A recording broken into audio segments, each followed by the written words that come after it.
E o nosso convidado de hoje é o Dr. Marcelo Pedro Monteiro, que é advogado, foi presidente da Comissão de Cidadania e Ação Social da OAB de São Bernardo do Campo, é relator da 7ª turma do Tribunal de Ética e Disciplina, Seção São Paulo. E a gente só tem que agradecer aqui, mais uma vez, ele aqui em nosso estúdio. Dr. Marcelo, muito obrigado pela sua presença. Boa tarde, Manuel. Tudo bem com você? Espero que vocês estejam todos bem. Uma satisfação mais uma vez estar aqui na Passos TV. Quero cumprimentá-lo, quero cumprimentar também todos os ouvintes, todos os telespectadores da Passos TV. É uma satisfação, uma alegria estar aqui com você. Obrigado. Mas antes da gente começar esse bate-papo, que é uma entrevista muito gostosa, carinhosa, a gente tem que falar muito bem das pessoas que acreditam no nosso trabalho, que são os nossos sempre eternos patrocinadores. A Fame é uma empresa que está sempre aqui com a gente, que é uma empresa de brindes personalizados. Eles mandaram pra gente aqui caneca, mandaram um caderno e lá tem mais uma infinidade de brindes. Tem chaveiros, tem copos, tem cadernos. Tenho certeza que eles vão encontrar o brinde ideal para o seu evento. Precisou de brindes? Entre em contato com a Fame Brindes. A corretora de seguros Williams Moia, que há quase 21 anos atua com as melhores operadoras do país. Ele protege a sua família, seus bens, com ética, profissionalismo e seriedade. Eles são especialistas em seguros de veículos, residencial, empresarial, de vida e saúde. Precisou de seguros? Entre em contato com a Williams Moia. Você já conhece o Terça da Serra? O Terça da Serra é um residencial para idosos. Um espaço lindo, com mais de 2.000 metros quadrados, com horta, jardim, um espaço acolhedor e de muito amor. Se você precisa de um lugar especial para idosos, entre em contato com o Terça da Serra. Nosso agradecimento também à Eletrônica Marques, que é um espaço para quem ama tecnologia. Se você precisa comprar celular, cabos, carregadores, acessórios digitais, caixas de som e muito mais, você vai encontrar tudo isso lá na Eletrônica Marques. E agora eu quero falar sobre o melhor pastel e hambúrguer de São Bernardo. Está lá, na Ticara Hamburgueria e Pastelaria, ali na MMDC. Se você ainda não conhece, é um lugar especial, aconchegante, que você precisa dar uma passadinha lá. Tenho certeza que você vai se apaixonar. Pensou em pastel e hambúrguer? Ticara Hamburgueria e Pastelaria.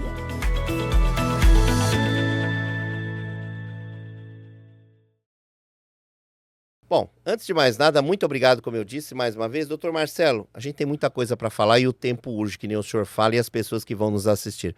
Mas eu queria que o senhor falasse um pouquinho com relação à pandemia, porque a pandemia foi uma coisa que assolou o país, acabou com o nosso país. E teve também, para curar, teve as várias vacinas, né, foi aplicado na população. Eu acho que é muito importante o senhor falar esse período da pandemia e falar um pouquinho para nós a importância dessa imunização que aconteceu aí, que veio aí do governo federal. Fala um pouquinho para nós a respeito disso, doutor.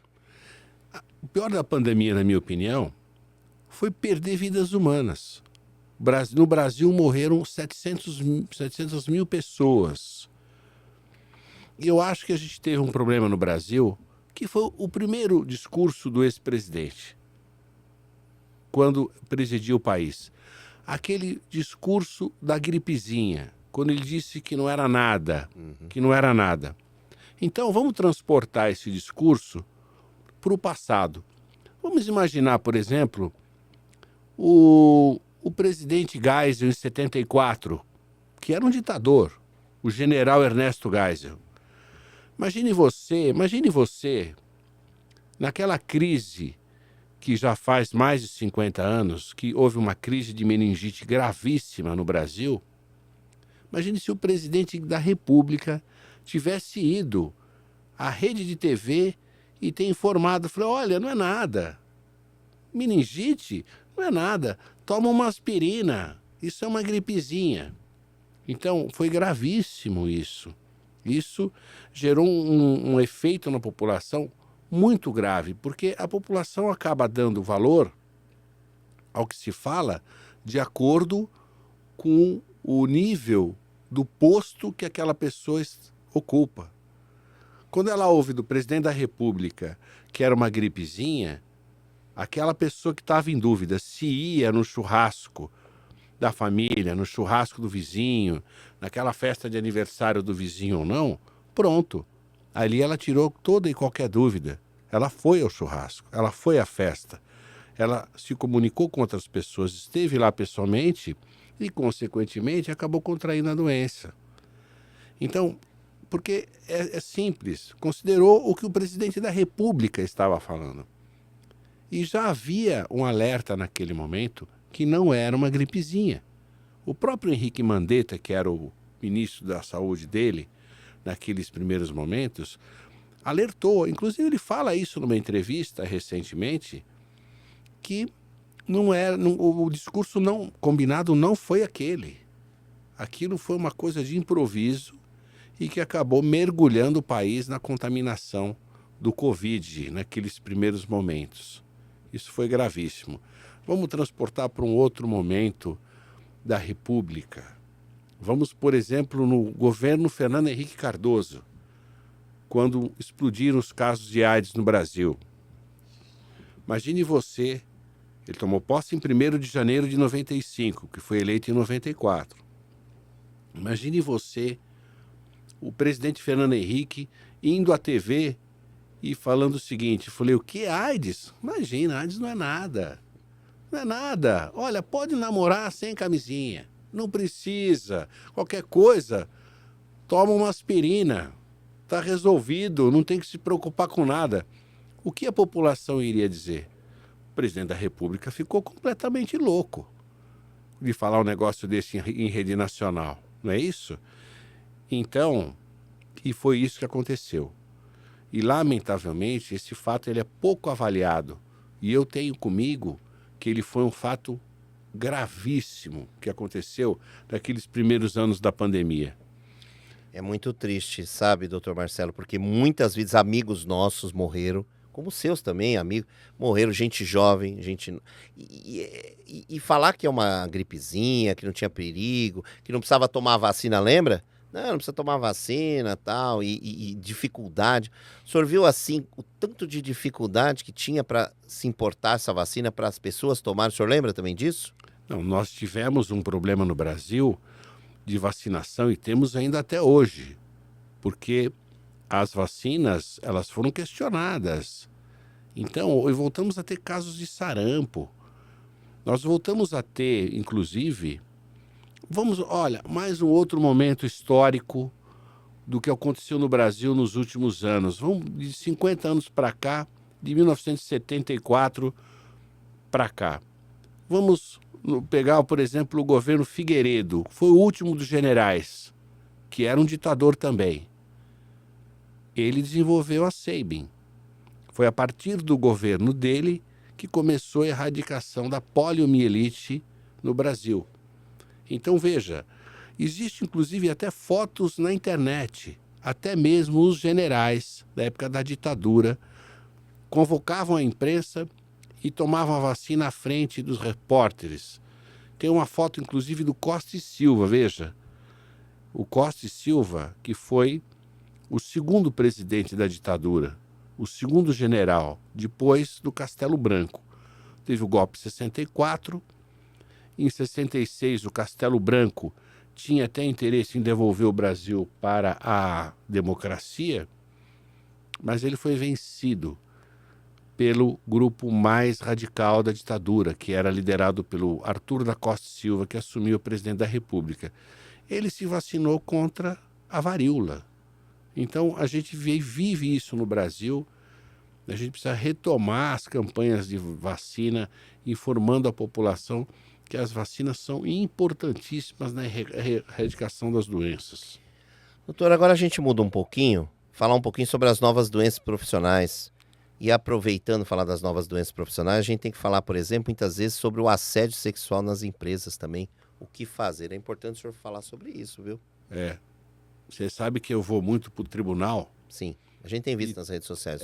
Vou muito fazer sustentação oral no tribunal. E é frequente, nós já tivemos casos no escritório também, de processos trabalhistas em segredo de justiça. Porque o assédio nas empresas é muito grande e é um desrespeito completo à pessoa humana, e isso acaba desaguando no judiciário em ações de indenização por dano moral. Então é muito comum Às vezes a gente está no tribunal para fazer uma sustentação oral, não é? A gente tem que desocupar a sala porque ali vai ter um julgamento de um processo em segredo de justiça. Esse é um dos casos, né? Nós tivemos, inclusive, um caso no escritório de uma funcionária de um banco que enfrentou esse problema. Evidentemente que eu não vou falar o banco, muito menos, né? Porque, inclusive, o sigilo, inclusive, foi em segredo de justiça, né? Mas ela... tivemos esse problema, nós advogamos nesse caso. Teve um outro caso, inclusive contra banco, da síndrome de burnout, que é um novo enfoque das doenças profissionais. A síndrome de burnout é gravíssima, ela é crônica e ela gera um problema gravíssimo à pessoa. A pessoa tem um apagão completo, tem que se afastar, tem que fazer tratamento, tem que ter tratamento com psicólogo, em alguns casos com psiquiatra, com farmacologia, e tem que se afastar. E aí, nesses casos, cabe o afastamento com recebimento do auxílio-doença, e é uma doença gravíssima, e que em alguns casos enseja até indenização por doença profissional contra o empregador, além do afastamento a cargo do INSS. Síndrome de burnout, uma doença gravíssima que está acometendo muita gente, especialmente nesse momento em que as pessoas são constantemente cobradas no ambiente de trabalho, e isso cabe a indenização contra o empregador, contra a empregadora, e o afastamento por doença profissional a cargo do INSS. Inclusive, o senhor está falando da burnout, essa síndrome de burnout, e eu tive a oportunidade de entrevistar a jornalista, foi da Band News, a Isabela Camargo. Ela teve o apagão no ar. E eu conversei com ela, hoje ela é palestrante, ela está muito bem. E é uma pessoa muito simples, um beijo, a Isabela Camargo. E ela teve esse apagão, isso é histórico até, ela teve no ar lá na Band, que ela fazia o programa, o jornal, e ela teve isso. E ela falou, gente, por causa do estresse, e televisão é assim, esse pessoal que trabalha em emissoras grandes, tudo, a gente no dia a dia, o estresse, assim, ela estava bem, foi do nada. Teve que ser afastada, ficou um tempo, se recuperou. Então, esses problemas de doenças profissionais, e muitas vezes, né, doutor, o empregador, ele teria que prestar mais atenção, tomar mais cuidado, e o empregado também tem que se queixar, tem que reclamar e tem que ir atrás dos seus direitos. O senhor, como advogado especialista na área de direito previdenciário, também trabalhista, é ou não é, doutor? Sim, existe hoje, nós evoluímos nisso, temos uma preocupação maior com doenças profissionais, com ambiente de trabalho, com medicina e segurança do trabalho, mas ainda há muito o que caminhar. Nós temos graves problemas ainda de doença profissional no ambiente de trabalho, especialmente aqui no ABC, né? Em local onde que há um único empregado trabalhando numa máquina, num posto de trabalho, deveriam ter 2 ou 3 dividindo aquele ambiente. E às vezes a pessoa fica ali trabalhando exaustivamente, acima da sua capacidade física, e desenvolve grave doença profissional. É muito comum, inclusive nas montadoras, o desenvolvimento de lesão por esforços repetitivos. Flair. Exatamente. Por falta de ergonomia, não é? Então a pessoa às vezes trabalha numa posição viciosa, com a coluna arcada o tempo inteiro, e isso vai desaguar no judiciário, não só no processo contra o INSS, mas também numa ação de indenização contra a empresa, porque a empresa é a responsável por isso. E ela é responsável porque ela não propiciou descansos regulares, micropausas de trabalho, e isso acarretou o surgimento da doença profissional. Doutor Marcelo, quando eu trabalhava, quando eu fiz a faculdade de Direito, né? Então, 8 horas de trabalho, 1 hora de almoço e 15 minutos sua pausa do café descanso. É assim? Tem que ser cumprido isso? Tudo é regulado hoje por acordo coletivo. Então, fala um pouquinho. Os acordos coletivos, e aí cada categoria tem seu acordo coletivo, eles são regulados através de acordo coletivo. Então, cumprindo o acordo coletivo entre o Sindicato dos Empregados e a empresa, não há problema nenhum, né? Nós tivemos, inclusive, recentemente, uns casos de trabalho quando a pessoa entrava no terceiro turno para trabalhar, não é? Que a pessoa entrava no terceiro turno para trabalhar em uma empresa aqui do ABC e entrava, já ia jantar imediatamente.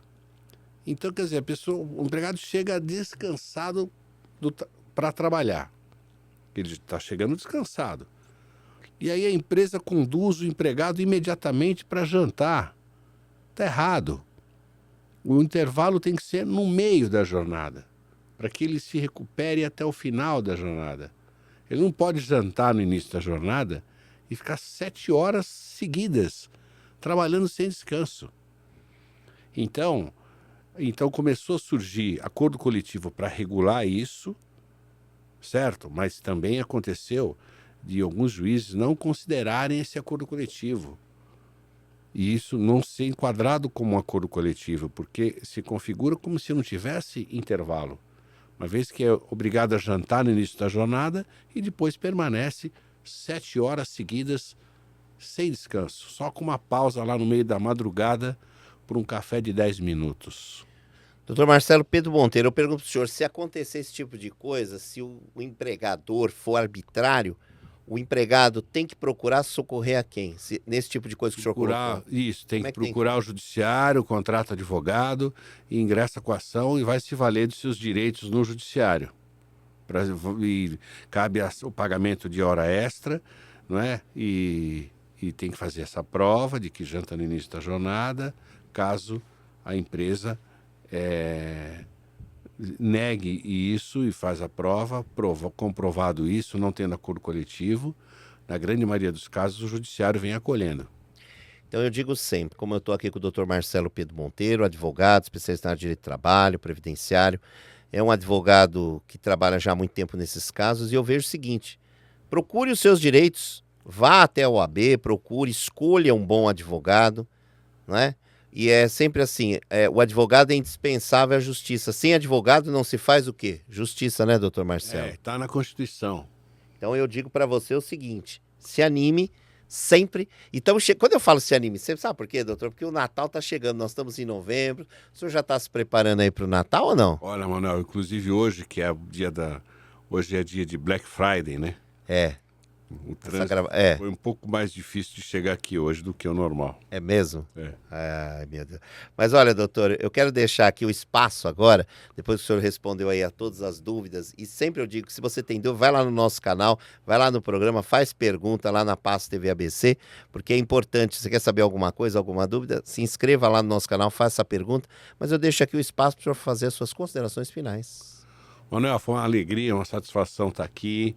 Quero agradecer mais uma vez estar aqui na Passos TV, a toda a equipe e ao Manuel e a você que está nos assistindo aqui nesse dia. Um grande abraço, foi uma satisfação e a gente está aqui pronto para a próxima. E olha, eu já agradeço de antemão ao Dr. Marcelo Pedro Monteiro, o senhor já está convidado para o nosso programa, que logo, logo o senhor vai estar aqui. Quero agradecer aos nossos patrocinadores que você está vendo aí na tela, os nossos queridos patrocinadores, que Deus ilumine e guarde o seu caminho, o caminho de todos vocês. E eu sempre convido a todos para que vocês sigam os nossos passos, se inscreva no nosso canal, curta, compartilhe, vai lá, clica no sininho, porque não só esse, como muitos outros programas estão lá. Essa entrevista logo, logo vai estar no ar. E eu tenho certeza que você vai gostar, não só dessa, como nas outras. Então, um beijo muito forte, muito obrigado. E aqui, doutor Marcelo, tchau, até o próximo. Tchau.